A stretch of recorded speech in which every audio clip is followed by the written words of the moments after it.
Hello everyone, it's Seth, probably better known as Saffron Olive, and it's time for another Instant Deck Tech. So, all this week, we are looking at decks featuring the new Aether Revolt cards, and we have a pretty spicy one today. So, Monday, we looked at a Copycat deck for Modern. Well, Copycat is seeing play everywhere. It was all over at the SCG Open this weekend, but people are still trying it in different ways, and this might be one of the spiciest Copycat combo decks that we've seen so far. This is Marvelous Copycat. This build took Aethera to a top 4 finish in a Magic League event, so congrats to Aethera on their finish with the deck.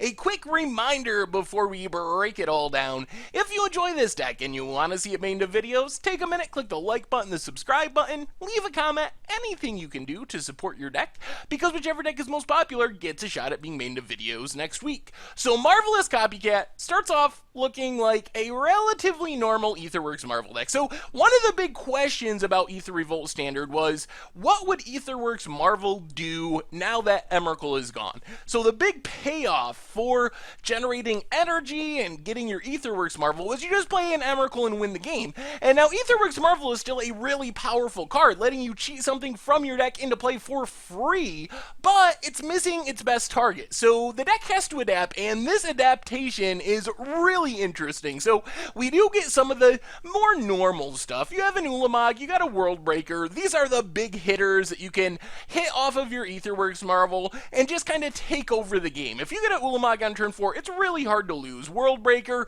also very good. Of course, these aren't really the focal point of the deck. They're only one of, so you're not built around just slamming an Ulamog, but it is nice when it happens. On the other hand, what this deck really wants to do with Aetherworks Marvel is set up the Saheeli Rai combo. So you generate energy, get your Aetherworks Marvel down.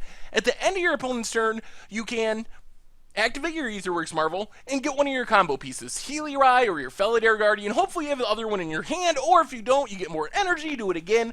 So this is what you're kind of trying to set up. If you get both of these cards on the battlefield, like we talked about Monday, you just go infinite with Felidair Guardians. Copying with Saheeli, blink Saheeli, copy Felidair Guardian, blink Saheeli, make an infinite number of Felidair Guardians with haste, attack and kill your opponent. So Aetherworks Marvel is trying to set that up. The rest of the deck plays a lot of the energy stuff that we see in the old school Aetherworks Marvel deck. So you got to generate the energy you need to make sure you have enough to activate your Aetherworks Marvel. So you got Attune with Aether on turn 1, searches out a basic land, also lets this deck really skimp on lands. 20 lands! It's a deck with Ulamog and winning a round of 3 and 4 mana combo with 20 lands. That's because Attune is essentially just a free land. Servant of the Conduit helps as well, generates some mana, ramps you into your Aetherworks Marvel a turn earlier.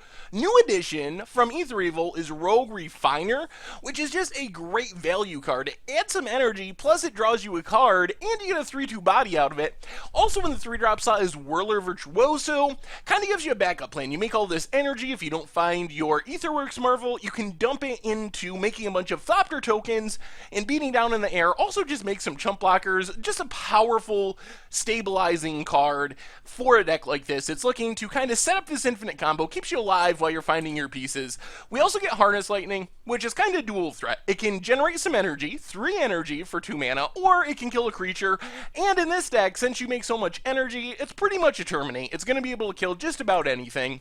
Then we have some really spicy additions. Oath of Nissa is a great combo with Felidair Guardian, so you get to play it kind of like the Green Ponder that people like to say when it was first spoiled. Find a planeswalker or a creature or a land, and then when you play your Felidair Guardian, you can blink the Oath of Nissa for value, and you get another Ponder out of the deal. Gonti's Aetherheart and Panharmonicon are only one-ofs, but they're pretty spicy. So Gonti's Aetherheart lets you take another turn, takes advantage of all the energy. It's kind of an additional energy payoff, and then Panharmonicon works with your Rogue Refiner, works with your Felidair Guardian, your energy producers, makes even more energy, draws you extra cards, does all kind of fun things. And then, as far as the mana base, we get a bunch of dual lands, including Aether Hub for even more energy production, and basic lands of all colors. In the sideboard, Dispel and Negate help protect the combo, force through your game-winning play, Natural State to fight against opponents' artifacts, and enchantments if they come up, like a Fevered Visions or something. Shock is a great way to stop opponents Copycat combo, because you can shock the Saheeli Rai with the trigger to blink it on the stack, Radiant Flames to sweep away a bunch of aggro stuff, and then some more big stuff. So you can kind of sideboard into a more traditional Aetherworks Marvel deck with an additional Ulamog, an additional World Breaker, and even another Panharmonicon.